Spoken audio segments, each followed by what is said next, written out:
I'm pretty sure when they grant interviews and all that, I'm pretty sure the questions are put in advance and they check them and I'm pretty sure they have this down peg. There's no way one of us is going to get to talk to any of those dudes. No way, bro.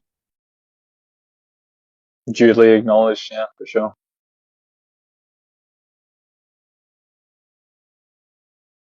But it's just kind of curious that, I mean, it's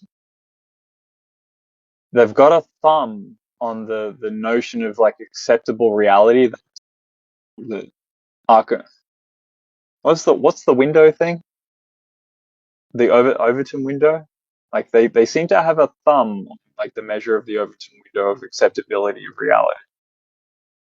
Well, they have the control of the blinds. They control the blinds of the window. Speaking of that, has anybody ever heard anything about Witsit? You're supposed to go on Candace, this and that. What's up with Witsit? Anybody here? Is he okay? What's going on?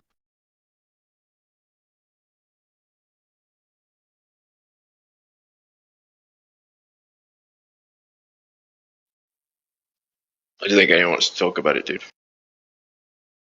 Why not?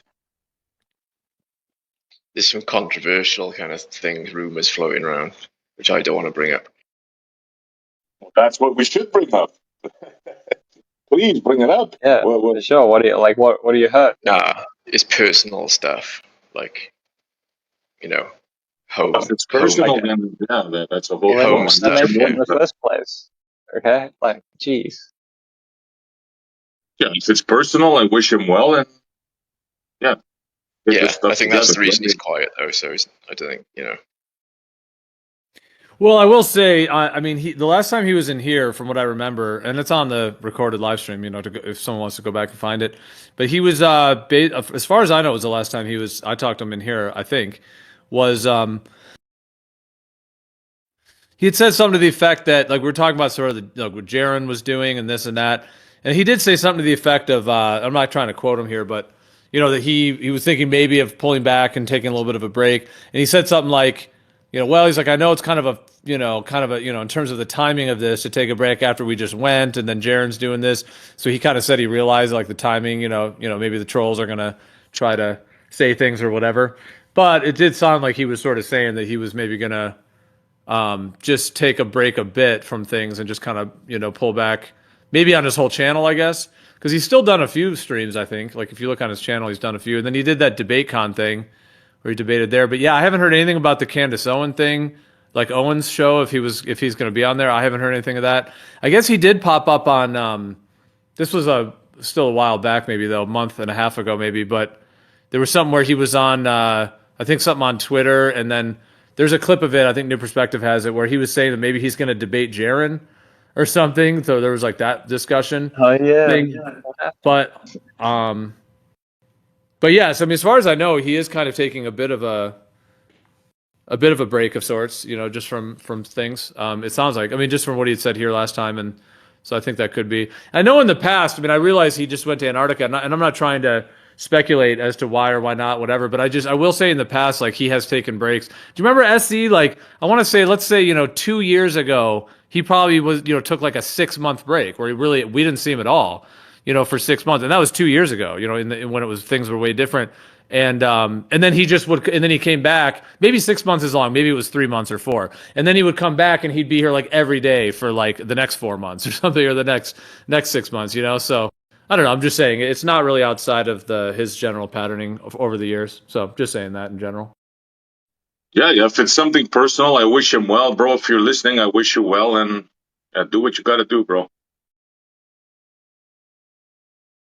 I just, I'm because I have Witsit as one of the possible people that could break into this combo, right? Because like with Candice and stuff, so I was kind of hoping for that breakthrough into the general public, but yeah, well, it is what it is. Yeah, I don't know if this is a factor.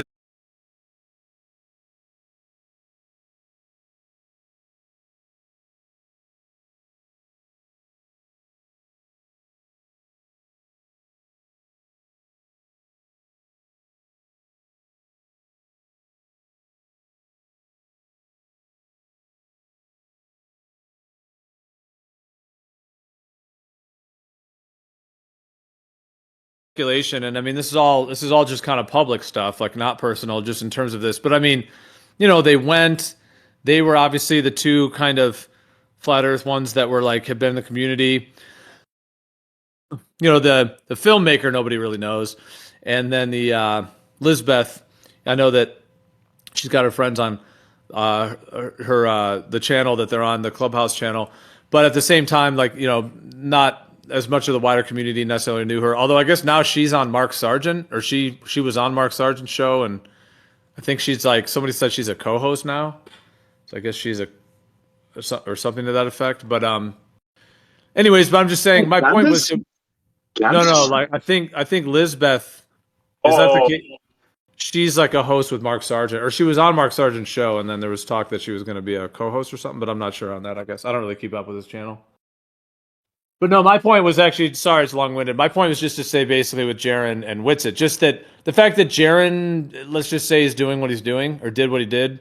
You see his last video. Jaren said, "The end is the last time he's ever going to talk about flat Earth." That's what he said in his video. So we'll see. Right. Yeah, right. He flipped out, bro. He flipped, and then so he flipped out completely, and then you have so I'm just saying from Witsit's position, like Witsit kind of had like his buddy he went with, and then now with that happening, I'm just speculating, but I'm not trying to say necessarily put Witsit in a tough position, but it is kind of like that happened, and then now Witsit's like the last man standing, kind of that people have known in the community, who come what may though. I mean, I just mean last man standing with that trip. I mean, just because the other people, you got Duffy, McToon, the other, you know what I mean?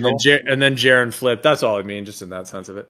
It's natural that there's going to be a contraction at this point after so much sort of attention. So, like, that's just yin and yang bullshit at that point. Right? Like, they're going to have to take a breather for a moment. There was so much attention paid at that point. Could be part of the play, though. But who knows?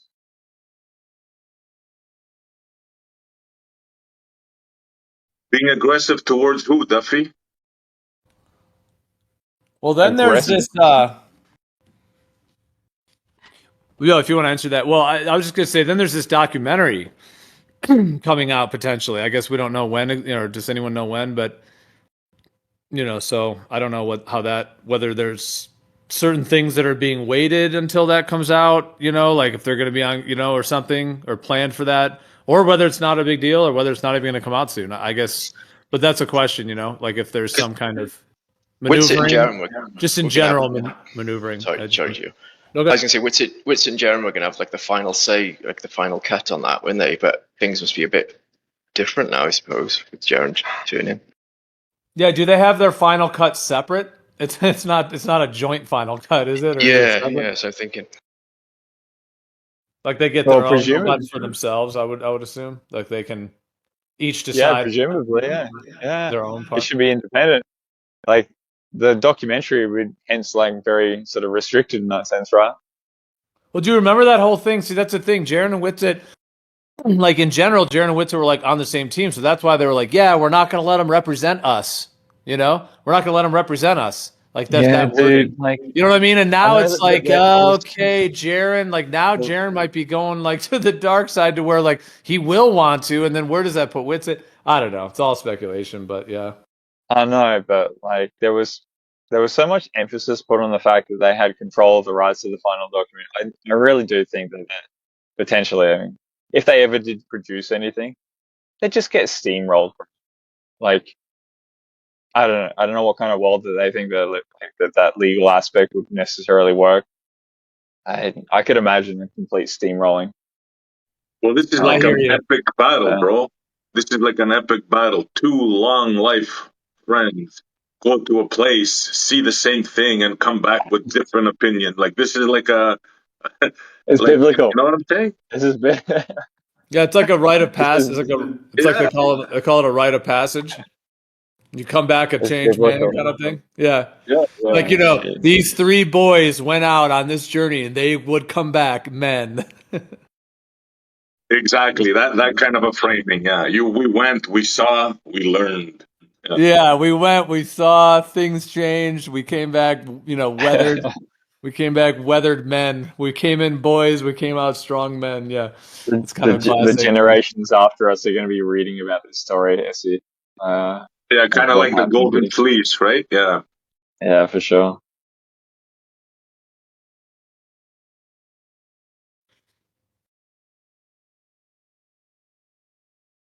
It reminds me, my friends and I, we went cliff jumping.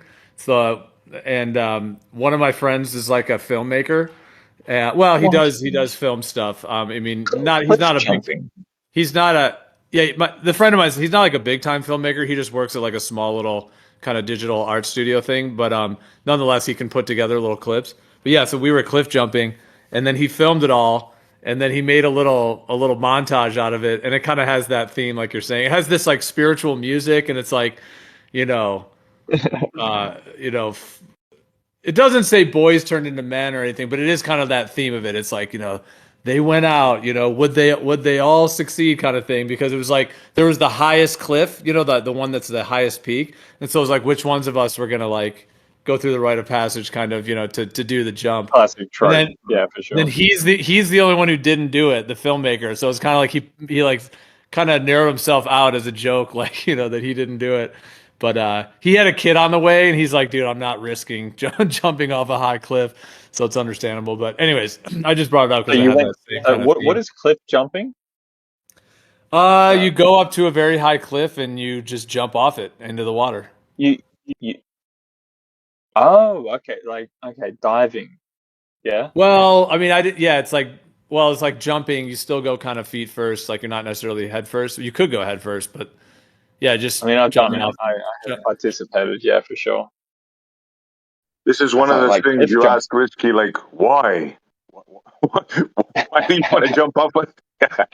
You guys don't cliff Yeah, jump in dude. Australia or what? Down under, they don't allow cliff jumping. I mean, that's classic up here. You got a cliff We jump. don't call it cliff jump. Like jumping off a cliff sounds like like there's suicidal sort of It's implications. sometimes But called I'm co-steering. assuming it's not there. But I was imagining, dude, you were in one of those squirrel suits or whatever they put, and you were jumping off. I was like, dude, what are you talking about? Like you're in that Red Bull sort of uniform and like jumping off the cliff and like soaring through the sky. That's what I No, was those I imagining. think are those are wind suits. I think are wing suits. I think what they call those Wings, wing suits. No, I've not the never done squirrel. that. That looks amazing. I've never done that.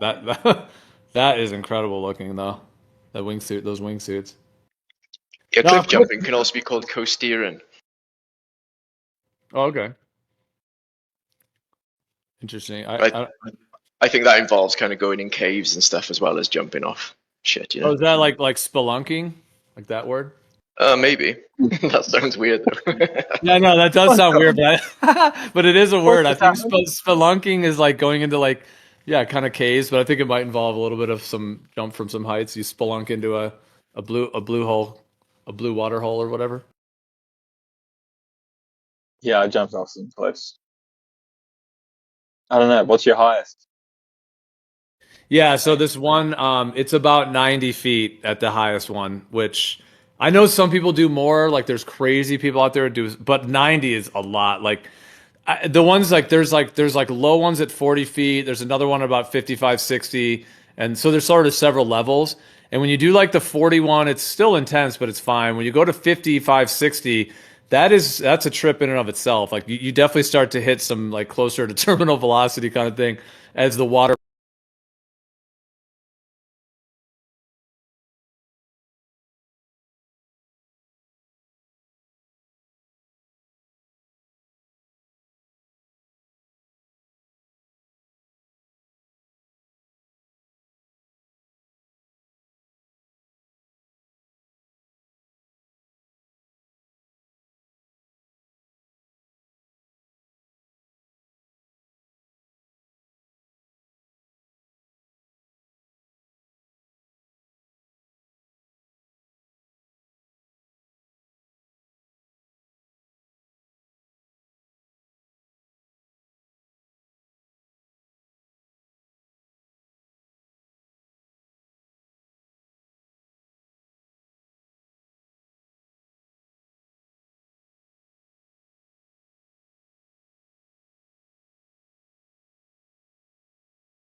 to relativistically smack your feet.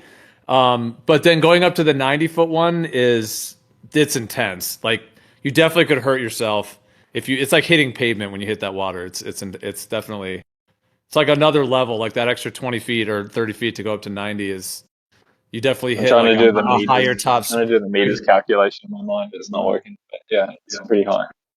Gravity really 30 meters is 98 foot, Risky. Terry, I think Gio made a slip there. He said the water rises up. You guys I know. catch that? You hear me throw that in? Can't You know what I slide wish- those things around here, bro. SEO keep you on your toes. Yeah.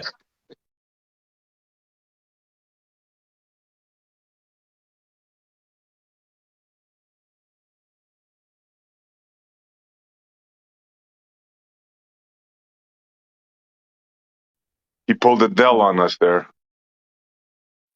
Just watch you don't splunk all over the place.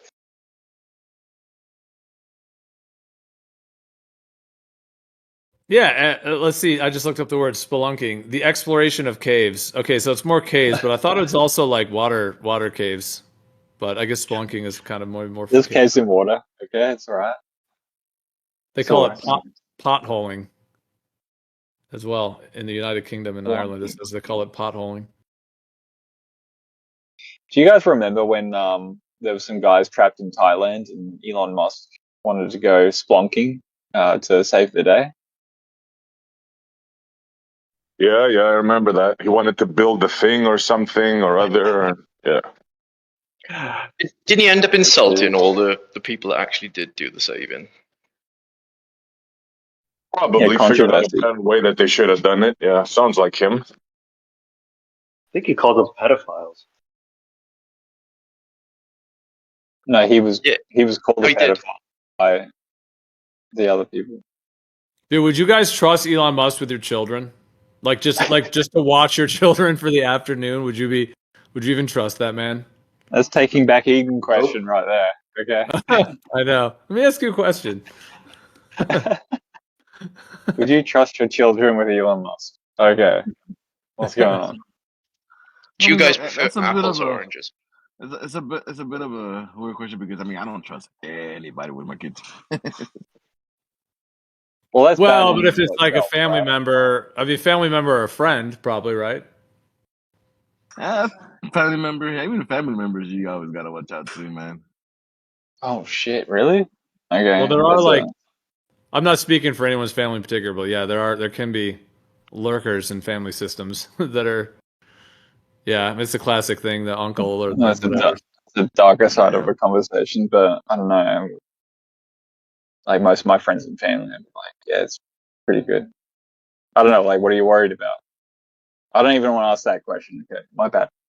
No, I'm just I saying retract in some families, yeah, in some, like obviously not all, but Elon Musk just seems like a very creepy individual to me on many levels. I mean, he has Asperger's. He's a little bit eccentric in that side.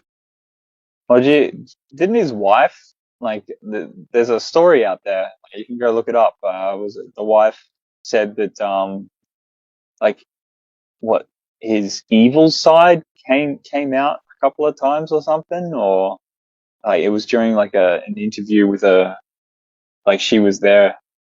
I don't even know who his wife is. I don't know, what has he got, like 3 wives or something going on? It gets a bit complicated, but yeah, like it was just like it was bonkers. Like apparently he's got an evil side or something that calls forth the devil, like he rages or something. Just look how he named his kids. X, yeah.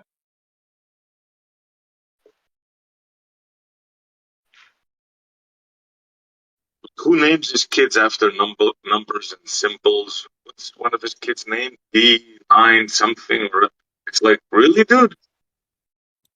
R2D2. That'd be hilarious. Do you know that there's certain things you can't name your kids? Like one of them, I think, is ladies and gentlemen. There's like things like this. Like there's certain things you can't. Well, I think I'm name joking. Jesus. I think I'm joking about that one. That's from a Louis C.K. one where he's like, "What if you named your kid ladies and gentlemen?" So it's like you call your kid, you're like, "Ladies and gentlemen, get over here, come over here." It's funny. There are banned names though. Like you can't name Yeah, your, like your Lucifer. kid Jesus in certain places. Well, I think you can't Can you name your name your kid. kid? You can't name him Adolf Hitler in Germany. Oh yeah. How about Lucifer? Yeah, and I think you can't do like Jesus Christ. Like you can do like Jesus, of course, like Jesus, like that name, but I think Yeah, maybe yeah. Jesus Christ. Wait, you can't name your kid Well, Lucifer? What? What? Why not? Yeah, dude. I'm There's this asking. whole list of name of like names that are not like illegal. Like you can't name your kids certain things. I love that Louis C.K. bit. Ladies and gentlemen, please. Yeah. I've always said chlamydia would be a good name for a girl if it didn't mean what it means. That's Oh funny, dude. dear. That's a good joke. That's a good joke. You got to take that to the open mic. Yeah. All right, so here's some of them. This is some specific states have stricter naming laws. A few states like Kentucky have none in place. So I guess you're all go nuts in Kentucky. But here's a handful of names that were ruled illegal by the courts within the U.S. King. These are names for a baby. King, Queen, Jesus Christ, the Roman numeral 3, Santa Claus, Majesty, Adolf Hitler, Messiah, the at symbol, and the number 1069. But I Lucifer feel is a like boy. those See, sound some really of these. specific. I feel like they must have come out of someone trying to do that.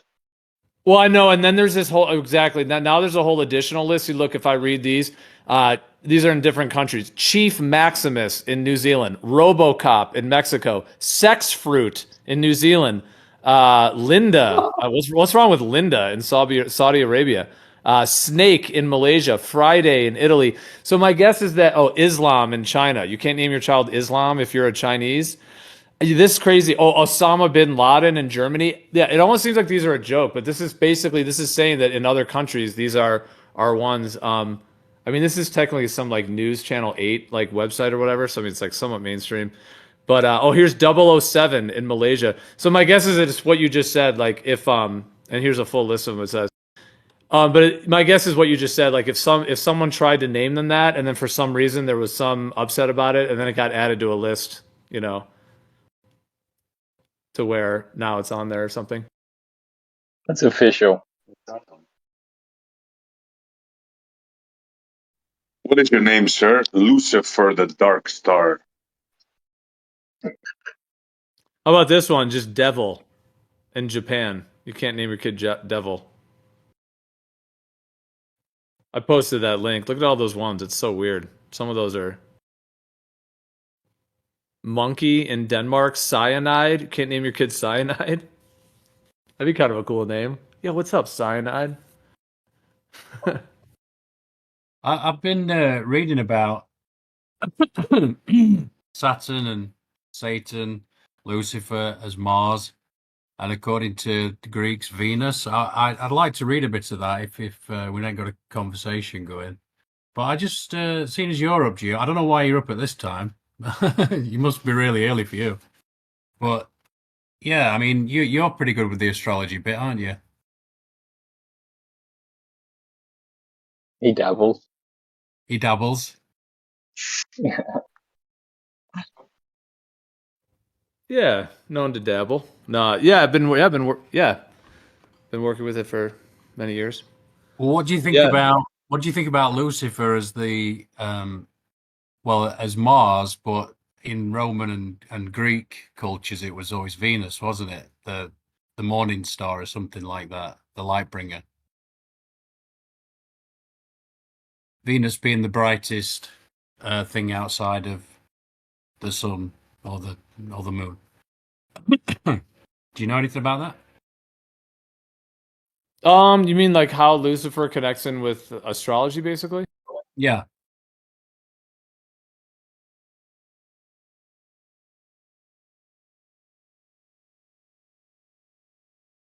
Yeah, that's a good question. Well, then I would, I guess, have to maybe first ask, like, what in terms of the interpretation of like what interpretation of Lucifer, because I mean it, in terms of how to integrate that in.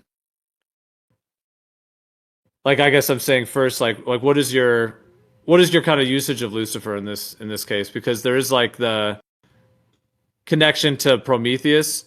Prometheus seems to be connected to the Uranus luminary, and so I think there's going to be a connection with Uranus as well with Lucifer. But that's kind of from the perspective, like through the Greek mythology. But then there's like the claims of them taking like the kind of secret society and like them taking it into like a different like Luciferian connection more with like the Satan and the kind of dark energies like association with Lucifer. Yeah, I'm reading from this book called Magic. It's Manly P. Hall, of course. I've been talking about him quite a lot the last few months, and he sort of talks about them as two forces that's absolutely necessary for human beings. All you know, like light and day, basically. You can't dark, like night and day. You know, you have to have both. You can't have one without the other, sort of thing. Satan being utter coldness, Lucifer blazing heat.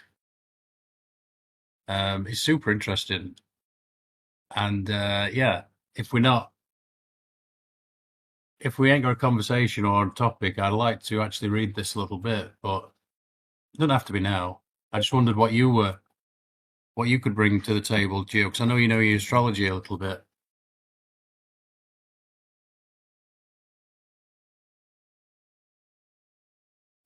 I'll say something about Prometheus while Geo is thinking. Prometheus, Andy, in Greek mythology, is known for the creation of man. See, I know it as the wait a minute.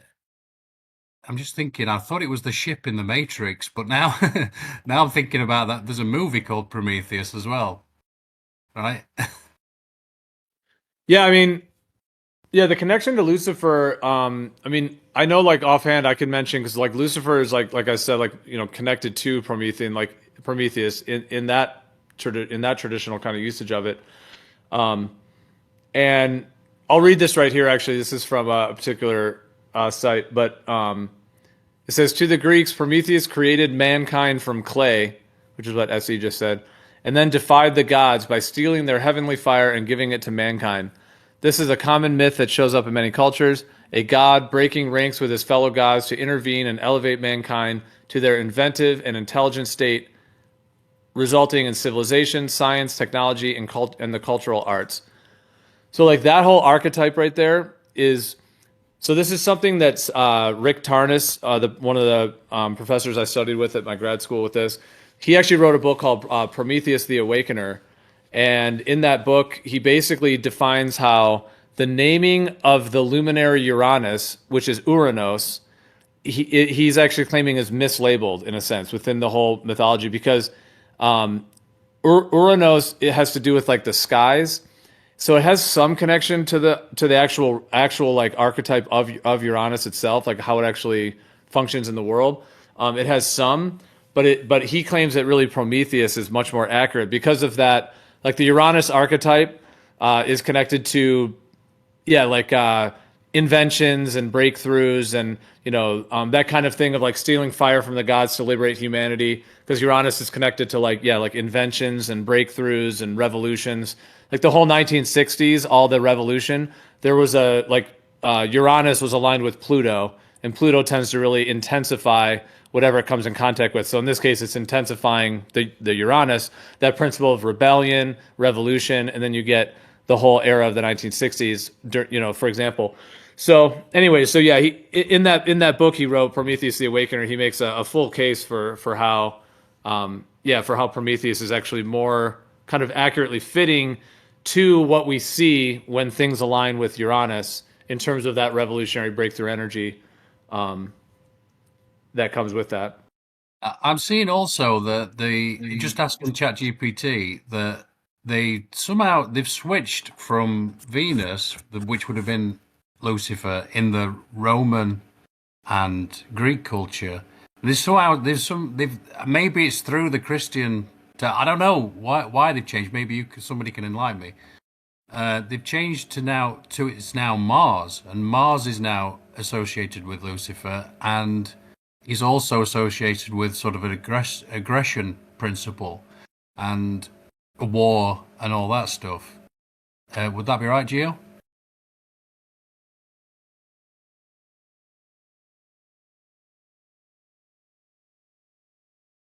I don't know why. I guess I don't have. Yeah, I guess I don't really have a kind of piece to bring on that at the moment. I guess yeah. I'm just kind of receiving what you're saying, because I mean, you're saying it's connected to Mars and Venus in those different contexts. Yeah, yeah. If you want me to, I'd like to read this if you'll indulge, but I Sure. don't have to. Yeah, go for it. It's up to you. Hang on. So Saturn.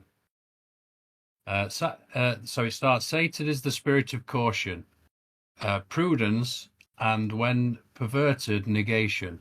At his door are laid the sins of omission. Few realize that man is responsible for the things he has not done. This is part of the law. It is just as wrong not to do the right things. So this is associated with the luminaries. I think everybody gets that already, right? So sorry, it's a bit long. It is just as wrong not to do the right things as it is to do the wrong things. Satan inhibits, he draws back, he holds aloof, he is a keyed to crystallization, and his unhampered reign would result in cosmic. I think this is a spelling mistake here, but I think it's meant to say cosmic inertia. For he destroys action. He is symbolized as the reaping skeleton, for he governs the bones of man and the planets, which are the bones of macrocosmic man. Hang on. Can I ask a question real quick before Well, we go on? Is this let me just finish this. He is the cold demon of ice that freezes the spirit in the blood and is given dominion over the tomb of unrealized hopes. He's the spirit that finally calls unto himself all things which have poured out through the mystic rings. Now, then it goes into Lucifer, Lucifer dash Mars, and then in brackets, according to the Greeks, Venus. So that's where I was sort of looking into why did this change from Venus to Mars? I wasn't quite sure on that. You said this is from Manly P. Hall. Yeah. Is this to do at all with associations in the tarot deck? I'm not exactly sure. It's just from a book called Magic I bought a long time ago. And Read the Egyptians, Andy, because yeah, didn't the Egyptians use Mars as when to plant when the Nile would flood? I don't know. I believe so. And the Greeks took over Egypt. They had like for 300 years, right? So that could be a connection there. I don't know for sure, but that's the first thing that came to mind. Anyway, so this is like the other half of that principle. Lucifer, on the other hand, is the spirit of excess, the flaming son of rashness and the ruler of sense gratification, over which he wields a dominion with a scepter of serpents. Those who fall victim to his power do deeds of violence, not because he wills it so, but because they have this spirit of energy and pervert him themselves. Lucifer is the light bringer. He is transmuted by man into fiery demon of war and hate. His power is used by man as the inspiration of lust and passion, while he would have it used only for the attainment of ideality. Uncurbed, those who fall under the sway of his influence dash madly to their own destruction. That's fucking awesome, isn't it? I just love that phrasing. I just want to read that again. Those who fall under the sway of his influence dash madly to their own destruction. I mean, I've witnessed that in myself, and I witness it in others daily. But man uses him as flame to burn up reason. All the powers of nature naturally serve good, but as they are servants of those capable of wielding authority, man makes out of them barbarous spirits, who damn his own world. Between these two thieves of excess, Satan, utter coldness in brackets, and Lucifer, blazing heat in brackets, hangs the spirit of man, crucified like Christ of the sublime allegory, seared by the burning fire of one, chilled to freezing by negation of the other. Here is the great truth. Suppose either of these forces, which man has made into demons, were to withdraw, what would happen to the plan of being? If Satan were to go out of the scheme, man would be burned up in fiery passions of Mars and the angels of Lucifer. Without the chill caution and the curbing of Satan, his soul would speedily be lost in utter debauchery. If, on the other hand, Lucifer should withdraw, man would soon be a stone again, incapable of incentive, of motion or emotion, and chained like us, like the sufferers of Dante in Dante's Inferno by the icy fingers of death. Thus, it is the eternal battle of the great principles, like night and day, tempers the blasts and blends them to good of man, that he may ultimately reach the goal to which he aspires. Such is the mystery of night and day. If the sun were to shine all the while, man would be burned up with its rays, and so vitalized that he would speedily turn into ether, while if night forever enshrouded him, he would gradually return to crystal. Satan and Lucifer are not evil, but are two of the greatest powers in all creation. Without them, the universe could not come into being. For Mars, with Lucifer, angels, is the dynamo of our solar system, and without them, the planets could not keep their endless march. On the other hand, Satan builds the earth and worlds by his crystallization, without which we would have no substances to form bodies. So yeah, it goes on, but I was just thinking about this morning, just that sort of duality. You know, for over a year now, I've been doing the hot and cold thing, right? And the hot and cold techers, you've got to get it, guys. It's fucking awesome. It's a lifesaver. You know, Yo, just what get, is the topic, man? You just like going off. Jeremy, yeah, I'm Jeremy, down for this, bro. go and get I your liked coffee, it. dude. Go and get your coffee. No. I thought it was pretty cool, Andy. Yeah, He's all over the Well done. place. it's super interesting. It's not for you, Jeremy. You just won't get it, all right? But it's sort of talking about just sort of forces, the forces in the world, and linking them to the luminaries. That's what it is, Jeremy. Okay. Okay, we're not doing the Bible today, so It's no not the It's not Bible. Satan. Bible. It's not biblical, bro. Did that sound All like the right, Bible? it's not like the Bible. No Satans. You want to just chill out. No, I think like overall, it's dealing with the dynamics. I'm getting an echo. It's worse. Yeah. Anyway, it's super interesting, that book. It really is. Just talking about black magic and white magic and all that stuff, and how these energies work together. I think it's super interesting. I'm sure obviously it's not everybody's cup of tea, but yeah, it's just I would say it's the sort of occulted version of Would you say it's a rationalization of reality, Andy? yeah, Who's yeah. echoing? Why am I hearing a bad echo? Sorry. It could be coming back through my mic actually. Okay. I can deal with that. As you are, yeah, I appreciate you bringing that forward.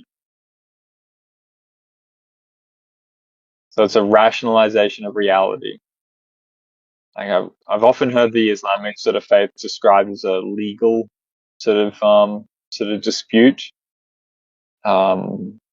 This is obviously a slightly alternative version of it, but yeah. Well, do the heavenly bodies actually influence us in any way at all? I mean, some people, I suppose, most people would say no. But, you know, everyone's probably heard of the sort of lunar, when the full moon's out, everybody's heard that sort of old wives' tale, haven't they? Where they're like, oh, there's a full moon. People go a bit Lunatics, yeah. mental on it. Well, like it controls the menstrual cycle of the feminine, so the notion that the sky influences the ground, like, period. Yeah, Pardon I the think there's pun. definitely something to it. I don't know. Obviously, I should have perhaps prefaced all that with the fact that I wasn't reading it as if it's a true thing. I don't know. I don't know if it's true or not, but it does seem that the ancients seem to think so. And I think Graham Hancock was perhaps onto something when he talks about the pyramids being linked to the stars. You know, I think he's definitely onto something with that.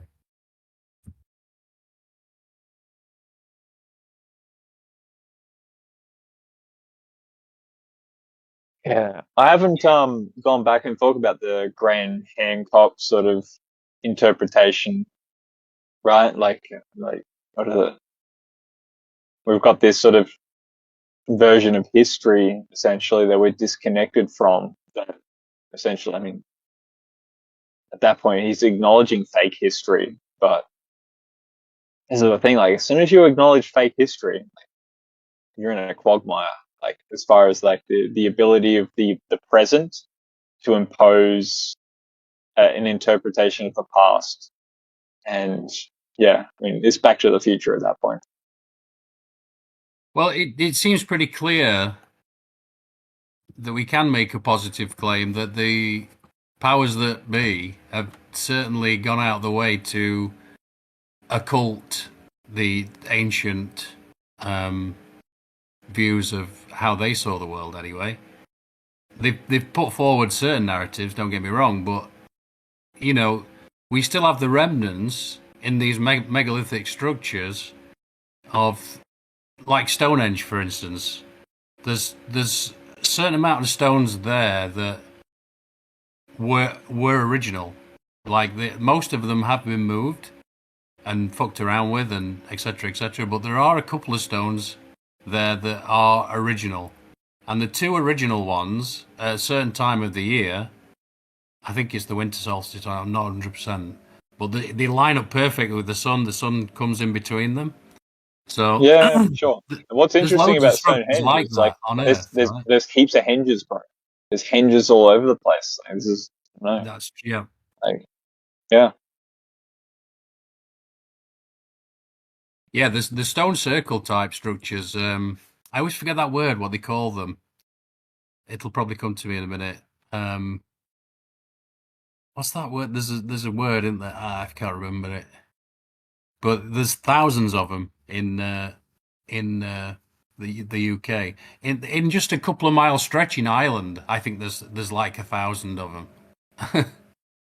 yeah. You know, There's loads. This is like the place of the Druids as well, as far as that mythology of the I don't know, the spiritual incursion of, I mean, that part of the world, like the Druids and the connection with um these henges that they built.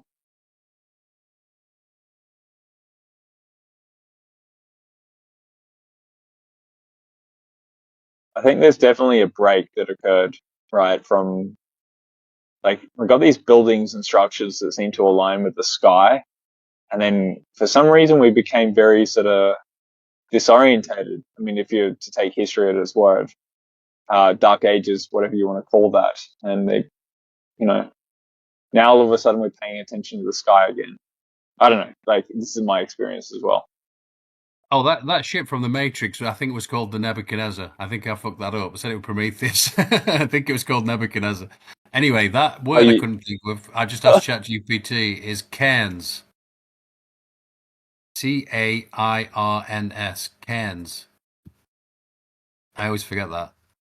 Small piles of stones, sometimes arranged in circles, used as burial markers or waypoints, found across Europe, particularly Scotland and Ireland.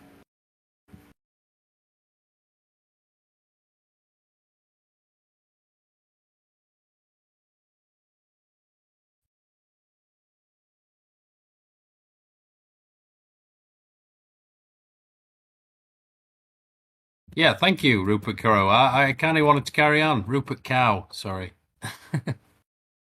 It's a good book. When it goes into the sort of planes of human existence and the astral plane, the mental, all that stuff. It's like wow. It's super interesting. I think it is anyway. I imagine the hardcore Christians wouldn't like it too much, but when I think about what I've been influenced by, which would be the Theosophical Society, and you go into all that stuff, well, that eventually changed its name and became Lucifer's Trust. Right? As soon as I heard that, or any hardcore Christian certainly heard that, it's like, whoa, Lucifer's Trust? That sounds dodgy. Oh, son of God. Yeah. That sounds really dodgy, doesn't it? So it just puts a completely different take on it, though. Like, not that it's that these forces are necessary, right? And I was thinking about it a little bit when I was doing my little hot and cold routine this morning. Because I always do that. I've done it for over a year now, and so yeah, get the hot and cold techers going, guys. It's the way to do it. It's fucking awesome.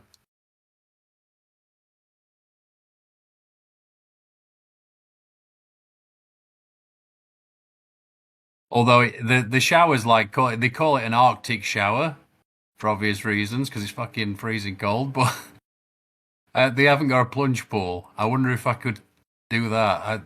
That'd be pretty awesome. I know people who have sort of gone down to the Peak Districts and they just sit there in the streams. Can you imagine how cold that? Oh, but it does change your sort of relationship to hot and cold in a way. It's pretty cool. And moreover, it strengthens your resolve.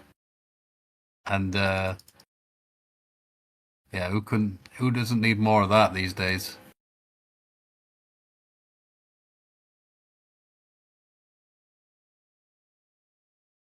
I always post this meme. Do something every day that it's not a meme. Do something every day that you don't want to do. This is the golden rule for acquiring the habit of doing your duty without pain.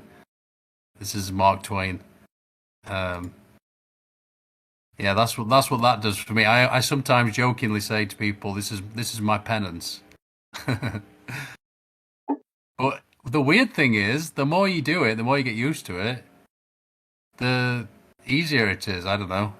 You sort of yearn for it in a weird sort of way. Like it's doing you good.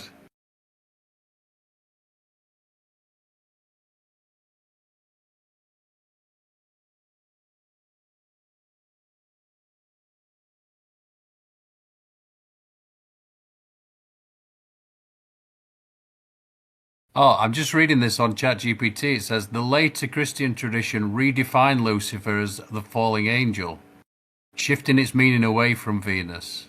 So there you go. That's interesting, isn't it?